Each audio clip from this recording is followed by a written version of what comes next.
Bonsoir et bienvenue dans votre édition locale. Nous sommes au Bazacle, ce lieu d'exposition situé sur la Garonne.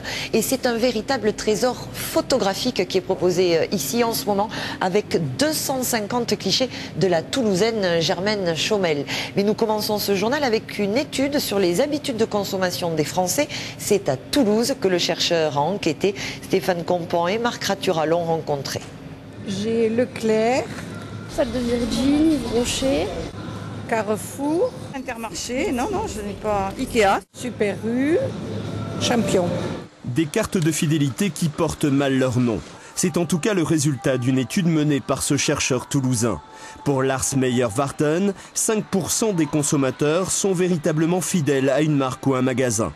En cause, la faible récompense et l'homogénéité des offres. C'est comme en amour, il faut constamment se renouveler, se remettre en question. En innovant, un magasin ou une marque peut se différencier et finalement gagner la préférence et en fin de compte, le but final, la fidélité à la marque. Depuis 1999, ce professeur en marketing étudie l'efficacité des programmes de fidélisation et leur évolution. Aujourd'hui, les enseignes dépensent des millions d'euros pour personnaliser les offres faites aux consommateurs. Des bornes de jeu ou encore des scanners sont de nouveaux moyens de fidélisation. On va donc créer un stimulus qui cherche à fidéliser les clients en fonction des besoins qu'il a. Et si on satisfait ces besoins, on peut espérer que les clients privilègent à distance égale à un autre magasin, le magasin dans lequel il a ses avantages. Revers de la médaille, les cartes de fidélité peuvent être un danger, surtout lorsqu'elles sont associées à l'ouverture d'un crédit. Je ne tiens pas à en avoir de trop parce que bon, quand on s'habitue à ça, on a fait des achats inconsidérés, on ne regarde pas la dépense. Management de la fidélisation vient d'obtenir le premier prix du meilleur livre de gestion. Nous poursuivons ce journal avec ce que l'on peut également retenir dans l'actualité de ce mardi 20 novembre. Les bons résultats de la sécurité routière sur l'agglomération toulousaine. Entre le 1er janvier et le 30 octobre 2012, le nombre d'accidents est passé de 595 à 440 par rapport à l'année dernière. Baisse également du nombre de tués, des blessés graves et légers. Des chefs d'entreprise à la rencontre de détenus. Aujourd'hui avait lieu un grand forum de l'emploi à la prison de Toulouse-Seyss. L'occasion pour près de 150 hommes et femmes de découvrir les métiers du bâtiment, de la bouche ou encore de l'hygiène. Des échanges, mais aussi des ateliers pratiques pour ces détenus qui se cherchent un avenir une fois la peine effectuée. Une semaine pour parler de la transidentité, c'est une première. C'est une initiative toulousaine pour lutter contre les nombreux préjugés qui existent autour des transsexuels. Corinne Lebrave et Virginie Beaulieu ont recueilli plusieurs témoignages. Ils sont 50 000 en France, comme Jay, à être nés dans un corps qu'ils sentent profondément ne pas être le leur. Hommes, femmes, leur état civil n'a rien à voir avec leur identité. Jay a vécu pendant 50 ans dans la peau d'une femme. Il a même mis au monde 2 filles. J'ai souffert sans pouvoir mettre de mots sur le mal. Je savais que quand j'étais avec des femmes, je me sentais comme un extraterrestre. J'ai réussi à le refouler pendant pas mal de temps. Une fois, elles sont grandes, elles sont parties de la maison. Et je me suis retrouvée à dire, je ne peux plus continuer comme ça. Je ne me vois aucun avenir. Soit je me flingue, soit je m'assume.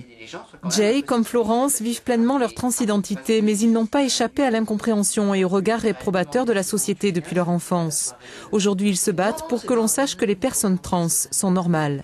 Cette semaine de la transidentité est organisée autour du TIDOR. Le TIDOR, c'est le Transgender Day of Remembrance, la journée du souvenir des victimes de la transphobie.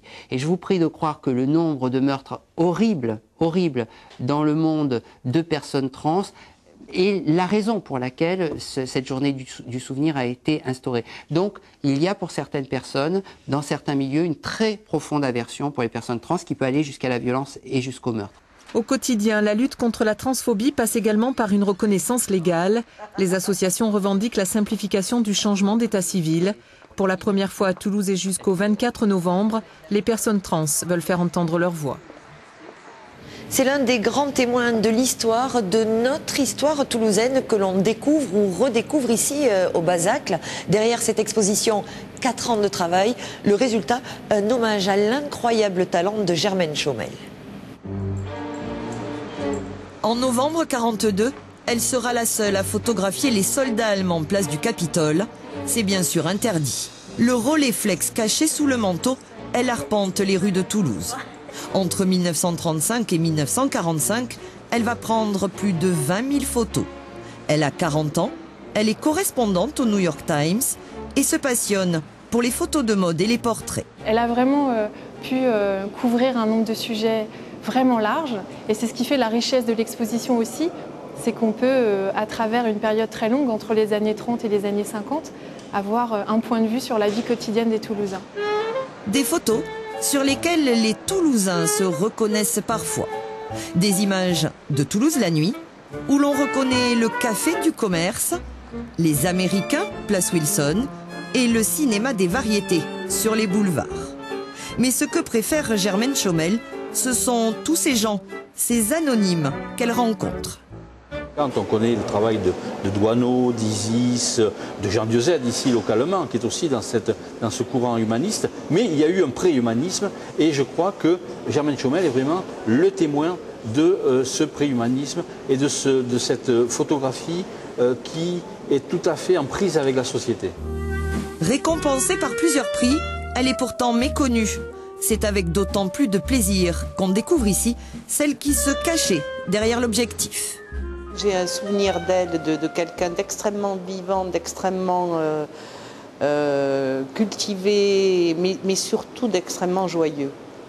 Aimant rire par-dessus tout, elle rirait beaucoup de voir qu'on a fait cette exposition. Elle serait la première à en rire.